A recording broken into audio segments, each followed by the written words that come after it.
Okay, M3, this is your cover work for Monday, the 25th of February.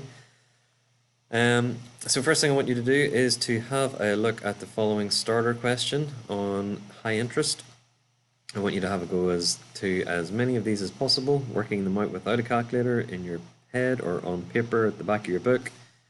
Have a go, give yourselves about 3, 4, maybe 5 minutes. And when I come back, I will go over them, okay? So pause the video now, give yourself that length of time, and then start it when you want to know the solutions. Okay, I hope you all give it a good go. Let's have a look at this. So hopefully you remembered 10% of anything. To find 10%, the easiest way to do it is to divide by 10. Okay. So if I want to work out 10% of $8, divide by 10, so move my decimal point one place to the left, and that gives me 0.8.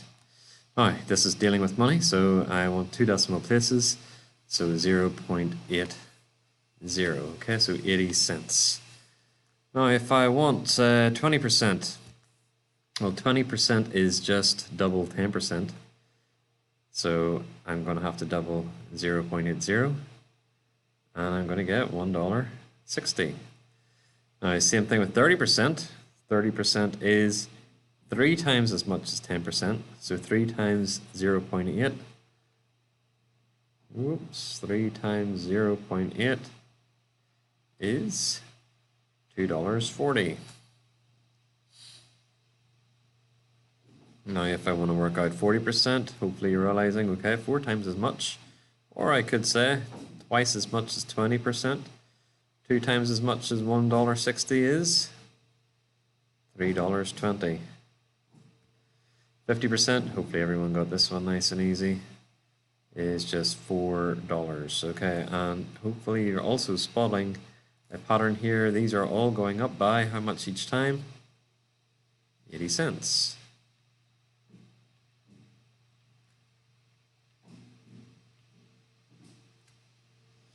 So the next one, if I want to do it in that same vein, is going to be $4.80. Or again, I get to do 6 times as much as 10%. 6 eighths are 48. Okay. Working through, 7 times 80 cents is $5.60. This is going to be $7.20. 90% of $8 is hold up. Spot mistake. Oh, that's a big mistake. Let's go back.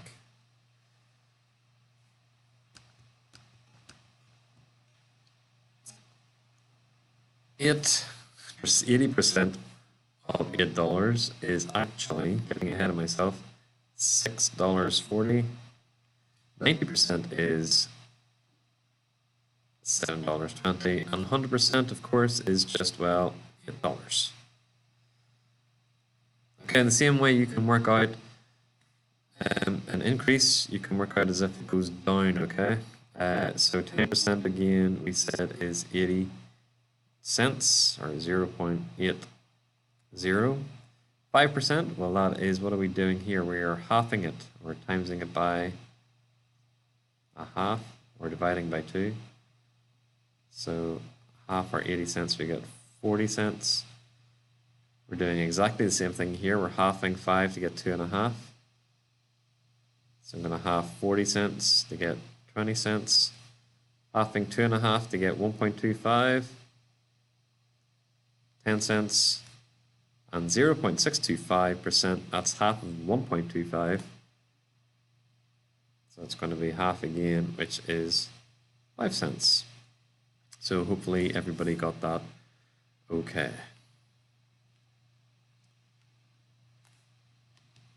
Okay, so looking on to what you're going to do today.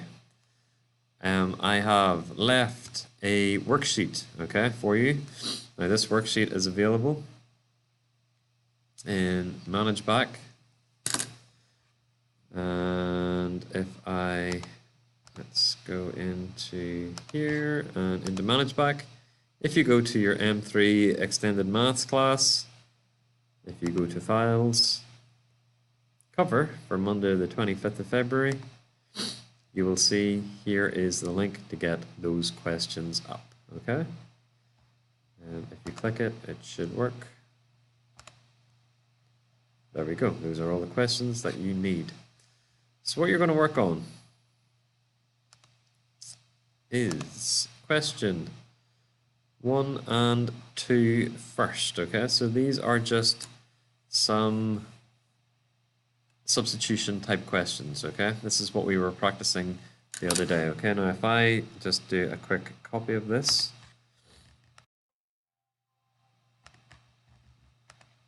just to show you how to do the first couple, let's just copy this question. Okay, so the way I want you to set this out is as follows. So we've got question 1, we've got part A, and the first thing that you do is you're going to write down that A is equal to 5, B is equal to 2, C is equal to -1, D is equal to 3, and E is equal to 0. Okay, that is fine. You don't need to write it out again. Just write it out for question 1. And then for the first question, you've got 3A, and underneath, you're going to write down what you have to do. Okay, so if 3 is beside the A, that means it is multiplying. So you're doing 3 times A, which is 3 times 5. 3 5s are, and then again the answer underneath, we're not writing it to the side, we want it all underneath, okay, which is 15. If I pick one of the more difficult ones, let's do Q. Okay, we don't need to write this all out again, we have it, we wrote it down at the start. I've got 1/5 A squared, oh, the pen has stopped, A squared times C.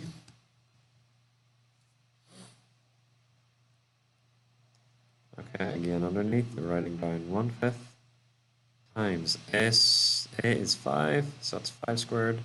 C is -1. Now we can do this in maybe 2 steps. One step, 5 squared is 25. I've got 1/5 multiplied by 25, so that's 25 over 5, and we're multiplying everything by -1, so it's -25 over 5, which is just -5. Okay, so take your time working down the page, okay? What I want you to do from this page is to get you started, question 1, and question 2, okay? When you have those done, I want you to have some fun doing question 4 and 5 here, okay? So these are drawing our linear equations, okay? Now I know you can't see this, but I've written out what it should be right here, okay? And same with this question, we can't see it here, but I've written out what you need. Just to work through this with you, if I copy this question onto the next page so you can see.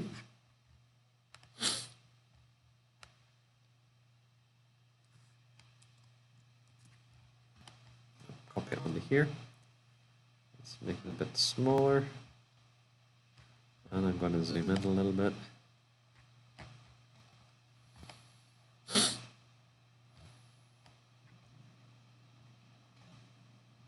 Okay. So we've got the following is a table of values for the equation y equals 7x. Copy and complete it. So you are going to reproduce the table in your book, okay, and you're going to substitute in each value of x into the equation. So if y is equal to 7x, and I'm saying x is equal to -2, got 7 times negative 2. So y is equal to negative 14. When x is equal to 0, 7 noughts are nothing, so it's 0. When x is 2, I get 14. Okay, then you have to draw your line, okay? Now to kind of show you, you've got information here which will kind of maybe help to give you a scale. It's not entirely necessary. You can just use information from your table. We can see that it has to go as low as negative 14, but as high as 14. So I'll put in those numbers first.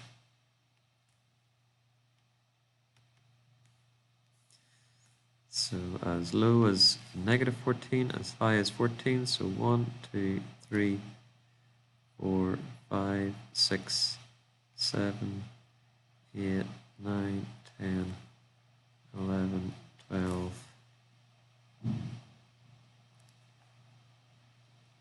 13, 14, and then negative. Now remember, however you're setting it out, you be consistent in keeping your values equally spaced.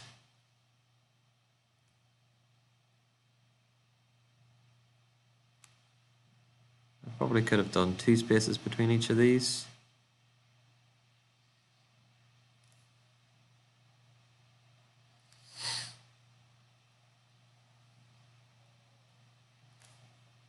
And then for my x values, let's go 1, 1, 2, 3, 4, 1, 2, 3, 4, 1, 2, 3, 4, 1, 2, 3, 4. Okay, and then we can plot our values.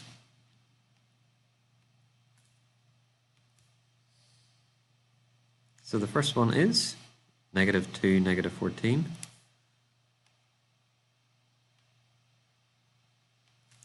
Negative 2, negative 14. Next one is 0, 0. And the last one is 2, 14. 2, 14. And then, of course, you have to draw a nice straight line through it. I'm going to zoom out again. And a nice straight line using a ruler. Okay, and then label your line. So y equals 7x. Okay, so you can do these in your book. I've also got squared paper, which I will leave for you. Okay, so going back to this,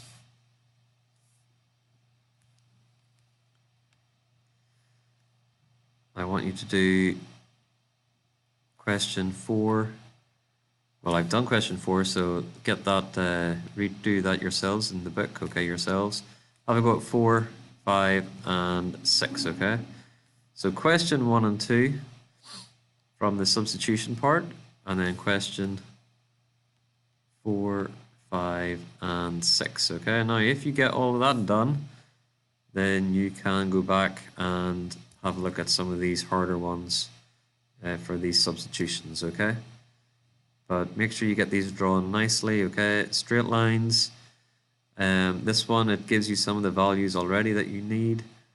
And remember, when you get down to these ones, this is called the domain, remember? And that just tells you the value that you need to use for your x. You need to go from negative 3 up to 3. Okay, and then you can include as many values in here as you want, okay?